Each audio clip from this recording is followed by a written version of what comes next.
이 12장은 사무엘의 퇴임사 같은 거예요. 그러니까 사무엘은 마지막 사사이면서 이 첫 번째 선지자와 같은 존재이죠.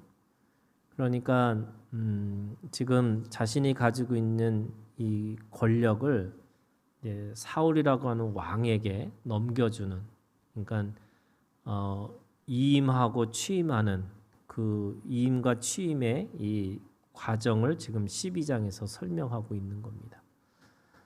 마지막 사사로서 이 사사는 세 가지의 이 일을 하고 있었던 사람이거든요. 그러니까 왕과 제사장과 선지자를 동시에 했던 사람들이 사사였어요. 그런데 그 당시에는 그게 구별되지 않았기 때문에 그냥 한 가지 하나를 하고 있는 사람을 사사라고 이렇게 불렀던 거죠. 그러니까 마지막 사사로서의 이 사무엘이 자기의 직분을 가지면서 동시에 이제는 이 권력을 분리하는 거죠. 그러니까 선지자하고 제사장과 그리고 이 왕에게 이 세 가지로 나누게 하는 겁니다. 사실은 모세로부터 시작해서 그게 이제 아론으로 가고 그러면서 그것이 나중에는 사사로 이어지다가 결국에는 왕과 제사장과 선지자라고 하는 이 세 가지의 직분으로 이렇게 구별되어지는 겁니다. 이 구별되어지는 것은 여러 가지 의미가 있죠. 첫 번째는 결국에는 협력하여 선을 이루는 거라는 거예요. 삼위일체 하나님이 삼위라고 하는 세 인격 속에 한 몸이라고 하는 것처럼 생명이라고 하는 존재는 나로 혼자서 존재하는 게 아니라 함께 어울려져서 각각의 모양을 가지고, 그러니까 전체주의라는 건 뭐냐면 자기를 죽이고 전체를 위해서 사는 걸 전체주의라고 하는데 이게 사실은 좋은 게 아닌 거죠. 또는 아예 이 그냥 개별성, 개인주의라고 하는 이 개별성들을 너무 강조한 나머지 각각이 알아서 하나씩 사는 거, 이런 거라는 거. 근데 생명이라고 하는 것은 그게 아니라 개별성을 가지고 있으면서 동시에 하나가 되어지는 거예요. 이게 삼위일체 하나님이 우리한테 그걸 보여주고 있는 거죠. 근데 유대인들은 기독교를 삼신론을 믿는 사람들 이렇게 생각을 한다는 거예요. 왜냐하면 성부, 성자, 성령이 신이 이 세 명의 신을 믿는 거 아니냐 이렇게 오해를 하고 있는 거죠. 그런데 사실은 이 아주 우리만의 기독교에 가지고 있는 독특한 그런 신에 대한 자기 표현이 뭐냐면 삼위일체 하나님이에요. 세 분이 인격적으로 다르지만 개별성을 가지고 있지만 동시에 하나가 되어지는 놀라운, 그게 한 몸으로 살아가는 거예요. 근데 그것이 사실은 남자와 여자가 한 몸을 이루어서 살아가는 것. 그래서 에베소서에 있는 말씀에 보면 그 신비가 그 남자와 여자가 한 몸을 이루는 것이 신비롭다 이렇게 표현하는데 그 신비가 뭐냐면 단순하게 우리가 살고 있는 그런 어떤 일상의 삶을 말하는 게 아니라 바로 그것이 진정한 하나님의 나라라고 이야기하는 거예요.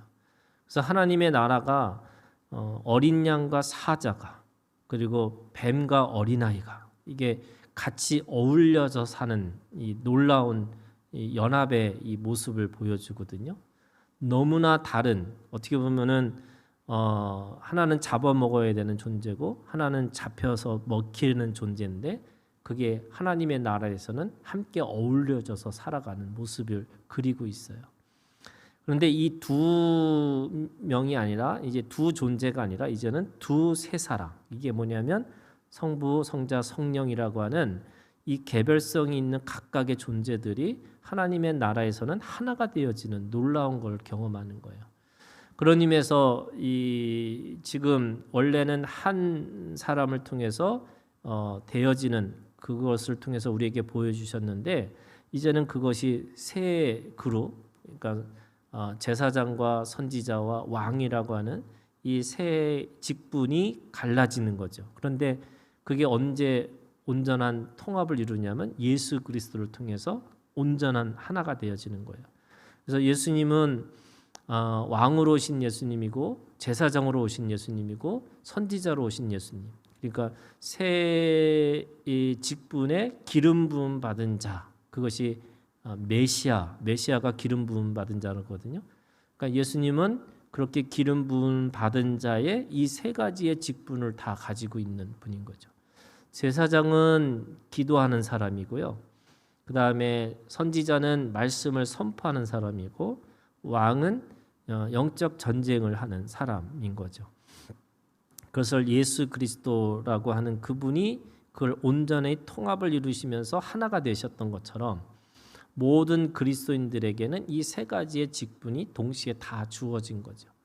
그래서 은사라는 게 고린도전서 12장과 14장에 이 은사에 대해서 얘기를 하고 있지만 엄밀히 따지면 그것이 세 가지가 있는 거예요. 어쩌면은 선지자의 이 은사가 있고 또 제사장의 은사가 있고 왕의 은사가 있는 거죠.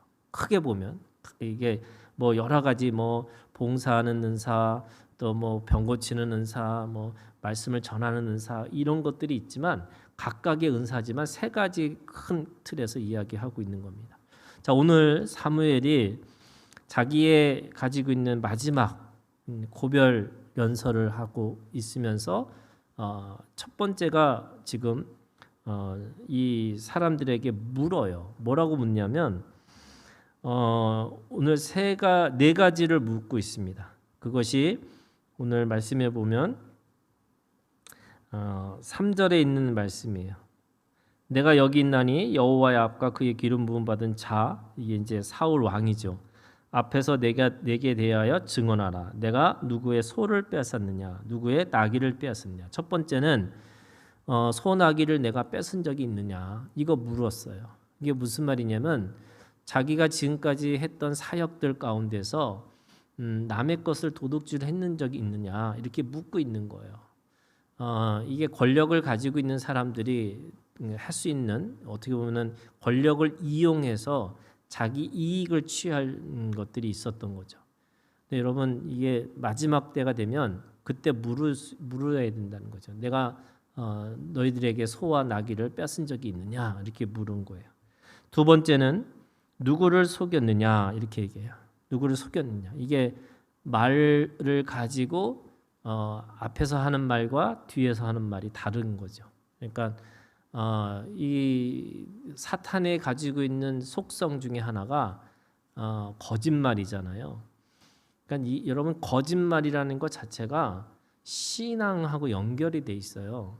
이게 기독교인들이, 사람들이 거짓말을 너무 밥 먹듯이 하는 거를, 그리고 또 그거를 또 뭐 모략이라든지 또는 뭐 그것이 지혜라고 하는 걸, 그런 걸 뒤집어 씌우면서 이 거짓말을 하고 있는 것이 있는 거고. 그러니까 사실은 우리가 기독교가 가지고 있는 이 말의 힘이라는 거는 이 정직함에서 오는 거거든요. 이게 말이 실제잖아요. 우리가 믿는 믿음이라는 게, 믿음의 내용이라는 게 뭐냐면 우리가 말씀 종교인데 그 말씀의 종교의 힘은 실제가 일어나는 거잖아요. 그러니까 거짓 선지자인지 진짜 선지자인지는 어떻게 아느냐? 그 말이 실제가 되는 게 진짜 선지자고, 말에 그게 일어나지 않으면, 실제가 일어나지 않으면 거짓 선지자, 이렇게 얘기하는 거예요.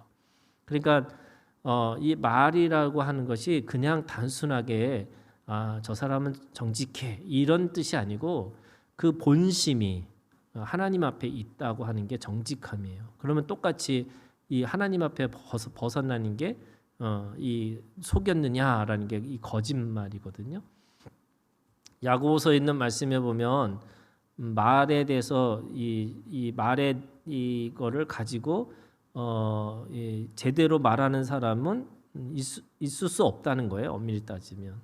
그러니까 한 입에서 이 샘물에서 이 좋은 물과 이 잘못된 이 나쁜 물이 나오는 거고, 또 내가 말하는 대로 사는 사람이 얼마나 될까? 그렇게 말이라고 하는 것이 지키기 힘든 거다, 이렇게 얘기하는데, 결국 우리한테 주신 성령의 힘이라는 거, 우리가 믿음이라고 하는 건 뭐냐면 이 말하는 그대로를 지키고 살아가는 것이 사실은 믿음이라고 얘기하는 거예요.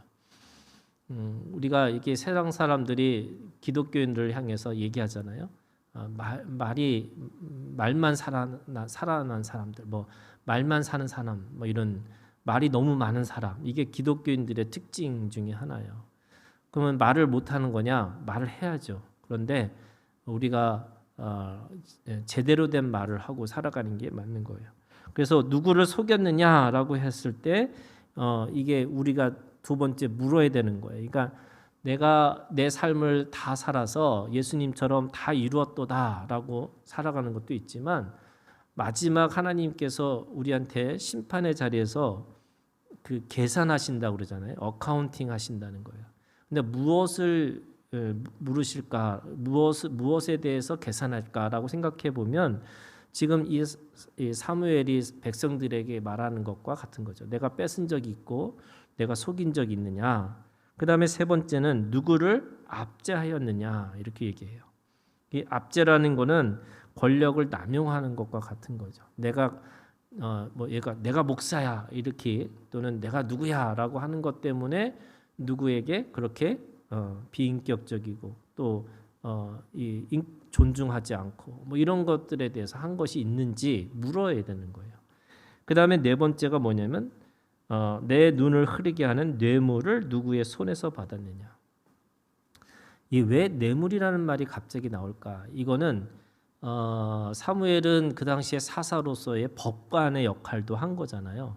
이게 이 사사라는 말이 저지잖아요. 그러니까 이게 판관이에요. 판관. 내가 어떤 문제에 대해서 그 기준을 만들어주고 그 기준에 대해서 판결해주는 사람이 사사라고 한다면 이 이스라엘 공동체 안에서 중요한 것 중에 하나가 이 재판이에요.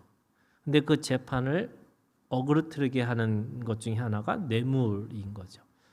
그러면 이게 지금 네 가지를 물었는데 소와 나귀를 빼앗았느냐, 누구를 속였느냐, 누구를 압제했느냐, 또는 뇌물을 받았느냐라고 묻는 거잖아요.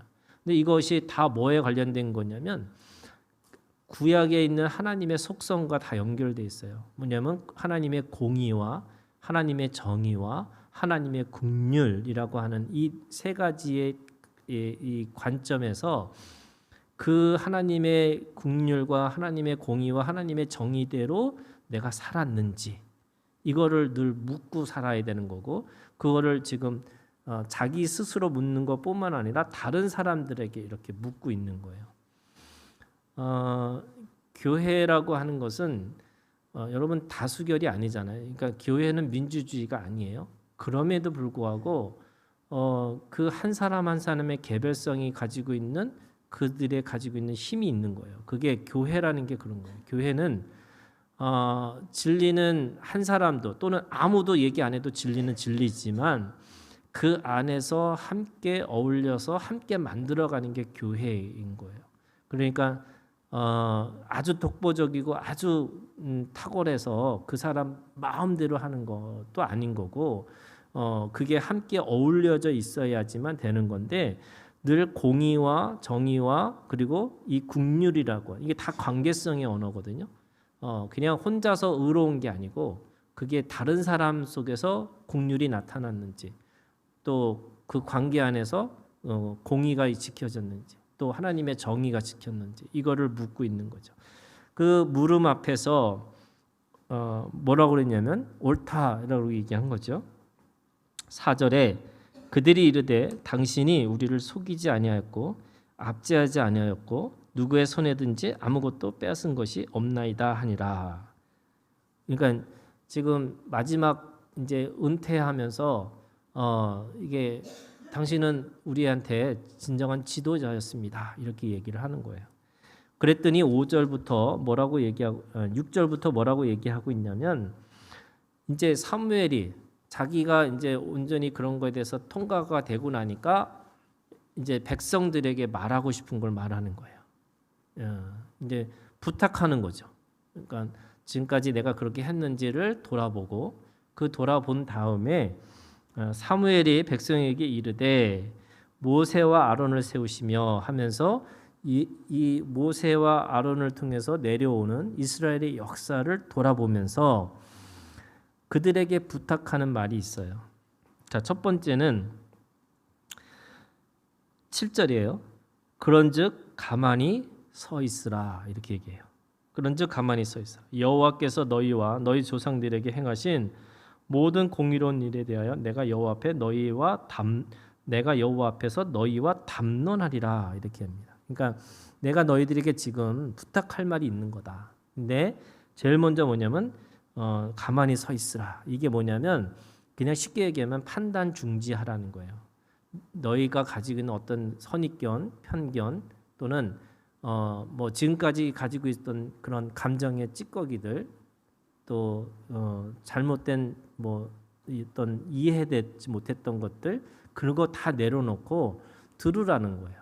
지금 내가 너희에게 말하고 싶은 것이 있다. 그걸 들어야지만 이게 이제 자신이 가지고 있는 이 신앙의 유산을 지금 사울 왕에게 넘겨주면서 또는 그 당시 이제 어떻게 보면 제사장과 이 자기의 이제 아들들을 통해서 계속 내려지는 그런 계대를 이어가서 신앙생활을 할 수 있게끔 하기 위해서는 지금 이거를 잘 들어야지만 된다. 이게 저는 이제 이 은퇴를 하면서 지금 그 신앙의 계대를 누구에게 넘길 것인가 또는 어떤 것을 남길 것인가 이게 굉장히 중요한 거고요.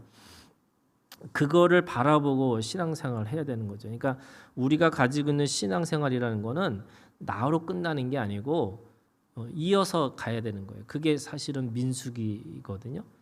민수기의 말씀이 뭐냐면 계대를 이어가라는 거예요. 그걸 계대를 이어가기 위해서는 계통이라는 걸 알아야 되는 거죠. 무슨 말이냐면 내가 했던 일과 내가 했던 사역과 내가 했던 것에 대해서 계통을 알아야지 계대를 이어갈 수 있어요. 그리고 그 계통을 알기 위해서는 누구에게 이거를 넘겨줄 것인가. 그래서 그 민수기라는 게 계수하는 거잖아요. 계수. 그러니까 계수를 해야서 계대를 이어가서 그리고 계통을 이어가서 계대를 이어가게 만들어주는 거예요. 그러니까 계수한다는 게 뭐냐면 이게 누구에게 어떤 사람에게 나에게 가지고 있는 신앙의 유산을 누구에게 넘겨주고 그런데 넘겨줄 때 뭘 넘겨줘요? 계통을 넘겨주는 거예요. 이게 이렇게 돼서 이렇게 됐을 때 이렇게 넘어가는 거야. 근데 왜 계통이 필요한 거냐면요. 처음부터 다시 시작해야 돼요. 무슨 말이냐면 1세대의 믿음과 그 1세대를 이어가는 믿음이 2세대는 그대로 가요. 그런데 3세대라고 하는 다시 말해서 그 이전의 세대를 알지 못하는 사람들이 나오는 거예요. 근데 그 사람들은 본 게 없어요. 그러니까 1세대와 2세대 사이에 이거는 그냥 넘어갈 수 있어요. 왜냐하면 1세대는 너무나 드라마틱한 경험을 하는 거예요. 막 홍해를 건너고 구름 기둥과 불 기둥과 그런데 2세대들은 또 그걸 봤기 때문에 또 들었기 때문에 그나마 쫓아갈 수 있는데 다음 세대라고 하는 그러니까 전혀 모르는 세대가 나타나면 다시 신앙의 경험을 다시 해야 되는 것들이 있어요. 그런데 그거를 줄이기 위해서는 어떻게 하느냐? 그것이 계통을 말해주는 거예요. 그래서 늘 이 구약에 있는 말씀에 보면 기억하라는 거예요. 하나님이 어떻게 그들의 조상들을 또는 우리의 앞세대에 있는 사람들을 어떻게 끌고 가셨는지를 기억해야지만 내가 처음부터 다 경험을 해야 되지만 그 시간을 줄일 수 있다는 거예요. 문제는 뭐냐면 문제라기보다는 그걸 다 경험해야 되는 거예요. 경험하지 않는 이 몸은 다 가짜예요. 우리가 신앙이라는 거가 몸으로 경험하지 않는 건 다 가짜. 그런 의미에서 그 시간을 다 할애해야 되고 또 내가 땀을 흘리고 눈물 흘리고 피도 흘려 봐야지 이게 진짜구나 이걸 경험하는 건데 좀 더 줄일 수 있는 방법은 계통을 말해주는 거죠. 이렇게 해야지 줄일 수 있는 거야. 그러니까 피할 수는 없고 도망갈 수는 없지만 그거를 다 경험할 수 있는 시간은 줄일 수 있다. 그래서 신앙에서는 생명은 지름길이 없는 거예요. 다 경험해야 되는 거고, 그러면 그렇게 돼서 이 계대를 이어갈 수 있는 거죠. 똑같이 오늘 이 사무엘에게 가만히 서서 들으라. 내가 지금 너에게 이 계대를 내가 가지고 있는 신앙 또는 우리 조상들이 경험했던 그 신앙의 유산들을 그대로 이어받을 수 있도록 그렇게 말하겠다 이렇게 얘기하는 거예요. 그래서 8절부터 지금 10절까지는 이 이스라엘 사람들을 애굽에서 끄집어내서 또 가나안에 정착하고 그 가나안에 정착했던 사람들이 지금 사사들을 통해서 어떻게 일을 하셨는지를 쭉 설명하고 있으면서 11절에 이렇게 얘기해요. 여호와께서 여룻바알과 베단과 입다와 나 사무엘을 보내사 너희를 너희 사방의 원수의 손에서 건져내사 너희에게 안전하게 살게 하셨거늘. 이렇게. 그러니까 지금 이게 자기까지의 가지고 있는 신앙의 이제 그런 유산들이죠. 지금 이렇게 살게 하셨다. 이거 기억하고 살아야 된다. 그런데 그럼에도 불구하고 너희들이 지금 뭐 하고 있냐면 다스릴 왕이 있어야 하겠다라고 오히려 그 사사를 통해서 또 말씀을 통해서 뭘 말씀하고 있냐면 다 하나님을 바라보라는 거였거든요. 근데 너희들이 여전히 하나님을 바라보지 않고 왕을 구했다. 이렇게 얘기를 하는 거예요. 근데 왜 왕을 구했을까요? 그거는 뭐 이미 얘기한 것처럼 이 왕이라는 존재가 다른 나라하고 비교해 보니까 왕이 있는 나라가 잘 사는 거예요. 또는 전쟁에 나가서도 일사불란하게 싸울 수 있다고 생각을 하는 거예요.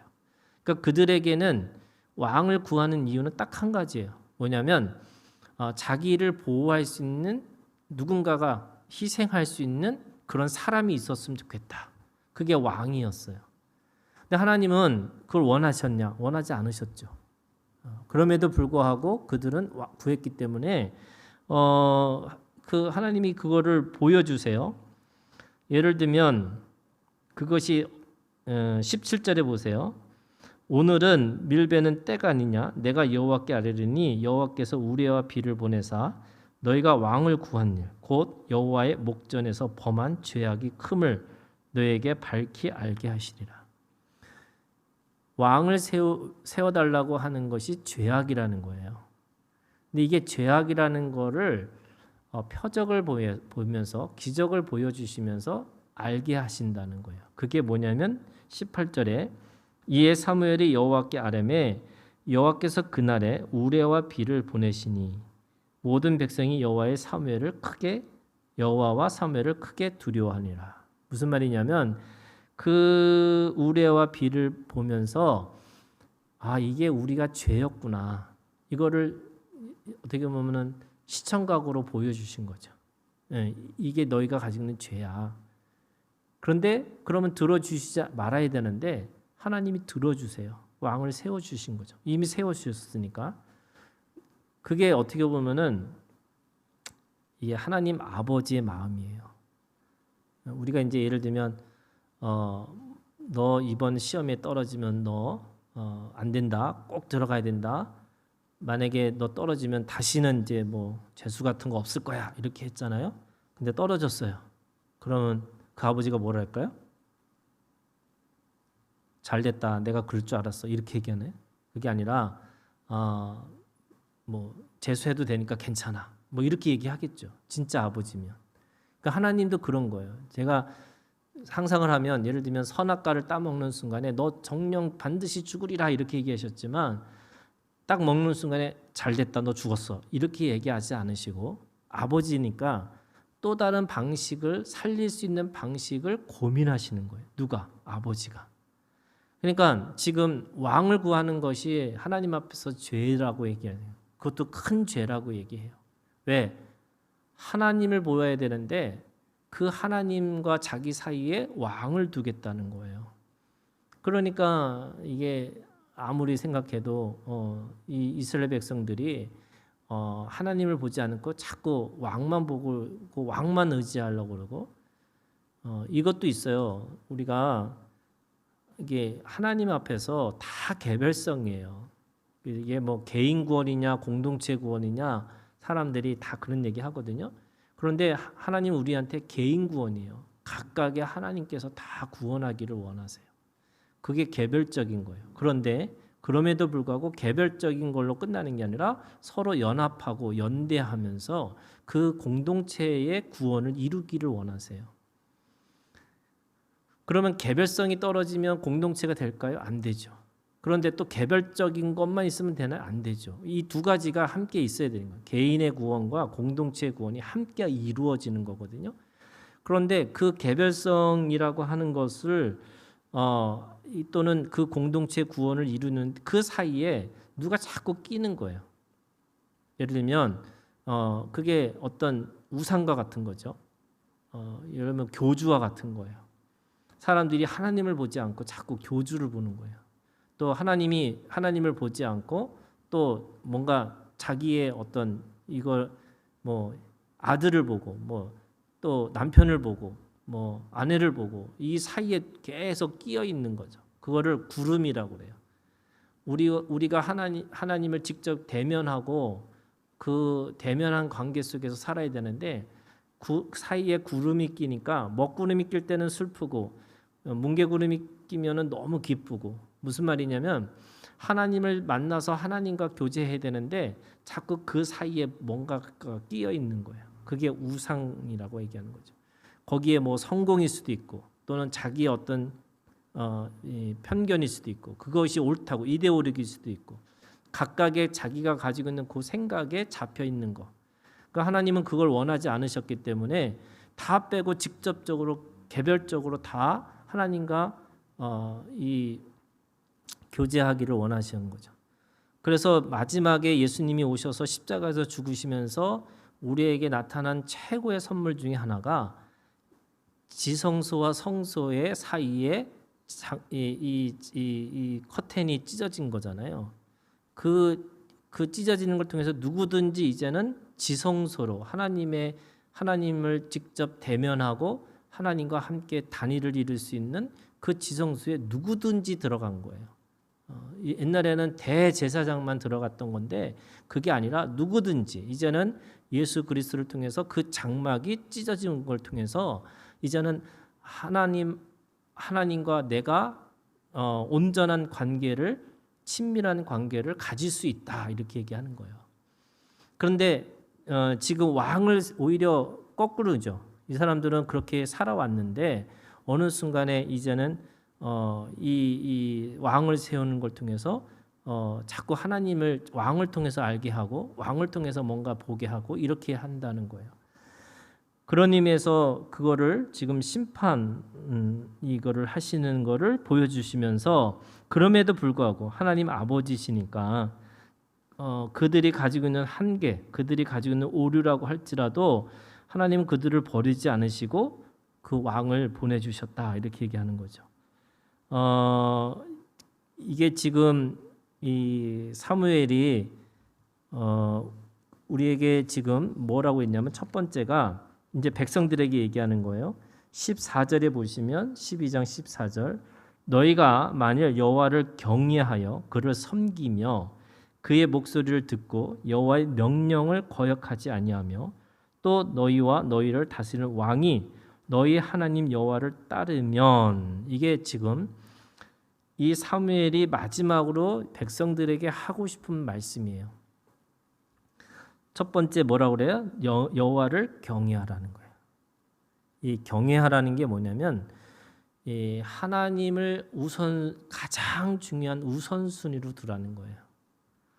그래서 내가 무엇을 하든 그 안에서 하나님에 대한 우선순위가 뭐냐? 그게 여호와를 경외하는 거죠. 내가 무엇보다도 내가 하나님의 말씀 또는 하나님의 기준 또는 하나님이 행하신 일 그것에 대해서 우선순위를 두라는 거예요. 근데 이게 우선순위가 아니고 다른 어떤 것들이 우선순위가 돼버리면 이 우선순위가 정해지지 않으면 무슨 문제가 되냐면 어떤 것이 중요하고 어떤 것이 중요하지 않는 게 보이지를 않아요. 왜냐하면 기준이 없으니까. 그리고 일의 순서대로 정해서 그렇게 일을 할 수가 없어요. 왜? 왜냐하면 기준이 없으니까. 그리고 그 경외하는 걸 통해서만이 단순한 삶이 돼요. 안 그러면 계속 복잡해요. 이것도 해야 되고 저것도 해야 되고 또 이것도 안 하면 안 될 것 같고 저것도 안 하면 안 될 것 같고 계속 사람들이 복잡한 시간과 그러니까 시간이 너무 없는 거죠. 그 다음에 늘 바쁘고 뭔가를 해야 되는 거고 안 하면 퇴보하는 것처럼 느껴지는 거죠. 제가 늘 하는 얘기지만 아침 드라마 보면 나쁜 애들은 엄청 바빠요. 예. 그래서 이 주인공이 뭐 하는지, 그 다음에 어떻게 꾸미는지, 또 옆에 있는 사람한테 계속 뭔가를 드쑤셔서 뭔가 해야 된다 이렇게 생각하는 거예요. 그런데 이 주인공은 어리버리하죠. 얼마나 어리버리냐면 가장 결정적인 순간에도 그냥 지나가요. 예. 그 왜 그럴까? 이게 저는 이 인생에서도 우선순위가 정하는 거예요. 하나님을 경외함이라는 것이 있으면 그것이 어떤 문제, 어떤 상황, 어떤 곳에 있다 할지라도 내가 우선순위가 있으니까 그것이 가장 중요한 일이기 때문에 단순해지는 거예요. 삶이 복잡해지는 게 아니에요. 두 번째는 경외하여 그를 섬기며 그의 목소리를 듣고, 이게 두 번째는 들으라는 거예요. 하나님이 뭐라고 말씀하시는지. 그런데 우리가 어떻게 들어요? 다 누구를 통해서 듣는 거예요. 저도 제가 이제 이런 거예요. 목사가 하는 일은요, 이 메시지를 전하고 가르치는 일이지만, 이거는 어떻게 보면 내가 나를 통해서 한번 나오는 거예요. 진짜는 뭐냐? 여러분 스스로 들으셔야 돼요. 이 듣는 귀가 열리셔야 돼요. 그래서 신앙을 어떻게 해야 되냐면, 당연히 신앙생활을 말씀 공부를 하고 말씀해서 들어야 되는 것도 있지만 하나님이 나한테 뭐라고 말씀하시는지를 듣기를 준비하셔야 돼요. 그러니까 그거 안 되면 계속 누군가만 바라보는 거예요. 제가 어느 날 갑자기 갚버리면 여러분들 어떻게 할 거예요? 그러니까 각자 알아서 살으셔야 돼요. 그러니까 내가 하나님이 나한테 뭐라고 말씀하시는지를 들으셔야 돼요. 그게 가장 중요한 거예요. 그러니까 우리는 구약의 사람도 아니고 신약의 사람도 아니에요. 성령의 지금 우리가 알면서 살면서 지금 우리는 교회의 시대를 살고 있거든요. 그럼 교회라는 게 뭐냐? 하나님이 나한테 오늘도 개별적으로 나에게 주시는 말씀이 있는 거예요. 그래서 그 말씀이 따르면서 동시에 아까 그랬죠. 가장 개별적인 사람이 가장 연합을 잘하고 연대할 수 있어요. 근데 개별성이 떨어지는 사람은 누군가를 계속 의존하고 살아가는 거예요. 그러니까 의존하면 안 되는 거예요. 물론 수준이 안 되면 의존해야죠. 그런데 그걸로 늘 의존하고 사는 게 아니라 하나님이 나한테 뭐라고 말씀하시는지를 들어야 되는 거예요. 그래서 들으라 이렇게 얘기해요. 세 번째는요. 여호와의 명령을 거역하지 아니하며 또 너희와 너희를 다스리는 왕이 너희 하나님 여호와를 따르면, 그러니까 거역과 따르는 거. 그러니까 거역이라는 게 불신이에요. 믿음 없음이에요. 그러니까 하나님에 대해서 믿어야 되는 거예요. 그래서 믿고 따라가는 거죠. 우리가 믿고 따라가는 거예요. 이게 같이 있는 거예요. 믿으면 따라가는 거예요. 그런데 내가 불신하면 하나님의 말씀에 대해서 내가 하나님을 따라가지 않는 거죠. 근데 내가 보기에는 죽을 길이에요. 내가 볼 때는 거기가 막힌 길이고 그 길은 도저히 우리가 갈 수 없는 길이라고 생각하는데, 주님을 쫓아가면 그 막힌 길 속에서 또 다른 길이 보이고, 또 내가 주님 앞에 그 말씀을 따라가기 시작하면 여러분 또 다른 세계가 열려요.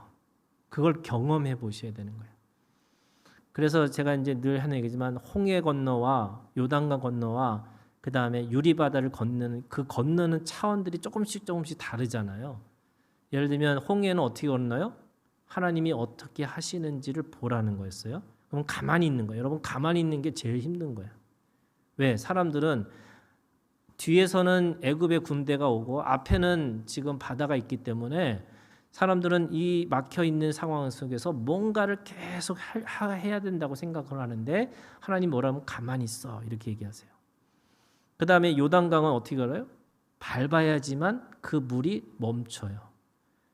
그러니까 밟지 않으면 그 물은 계속 흘러가는 거예요. 근데 그 뭘로 밟느냐? 법궤를 가지고 있는 사람이 그 물을 밟기 시작하는 게 무슨 말이냐면 말씀을 해보아야 되는 거예요. 내 말씀을 내가 한 번이라도 실행해 봐야지 그것이 이게 역사가 일어나는 거를 말씀을 통해서 일어나는 역사를 경험해 볼 수 있어요. 그런데 내가 말씀을 먼저 내가 믿고 그걸 따르는 그 발자국 한 발자국을 디뎌야지만 내려오는 물들이 멈춰서 쌓이는 거예요. 근데 그게 안 되면 예를 들면 홍해처럼 가만히 있으면 그 물은 멈추질 않아요. 계속 흘러가는 거죠.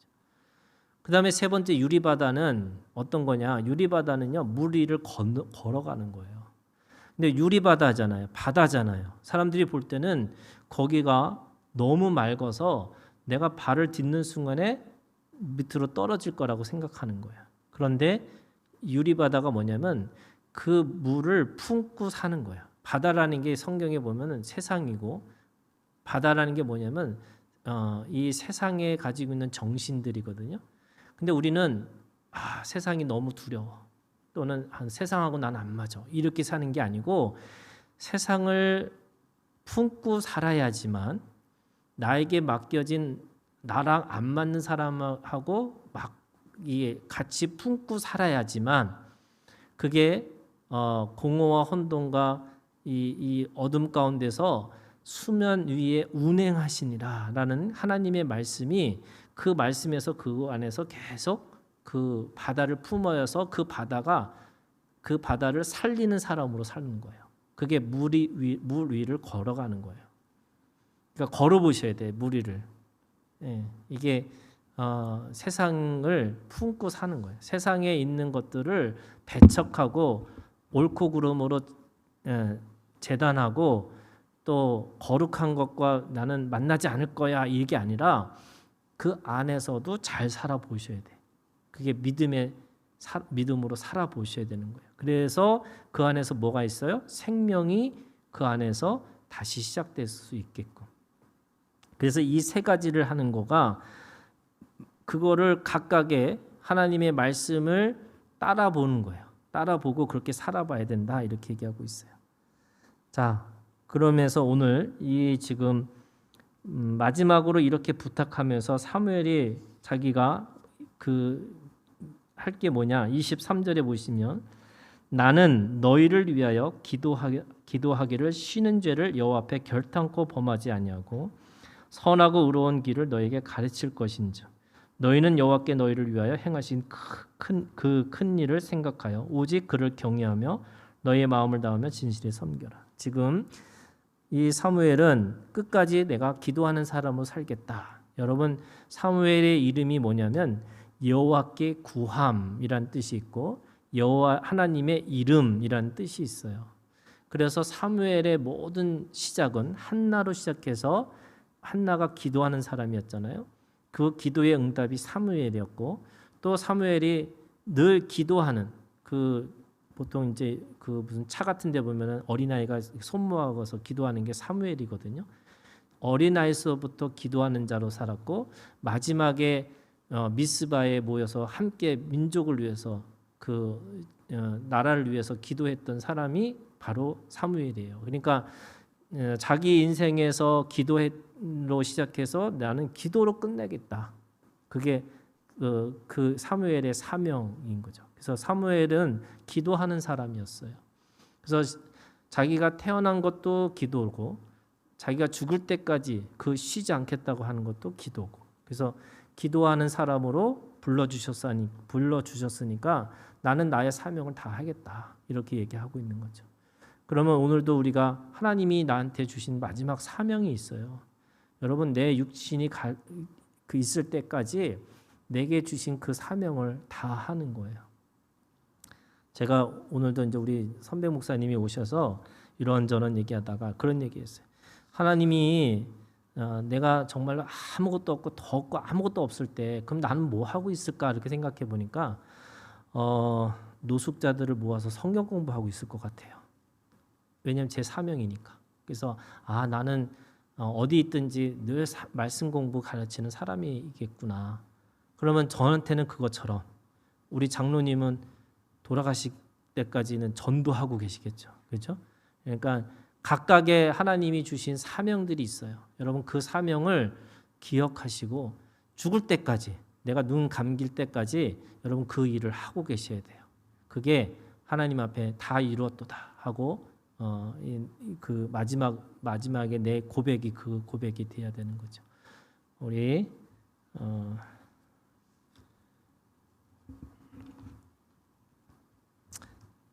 주기도문으로 오늘 예배를 마치겠습니다.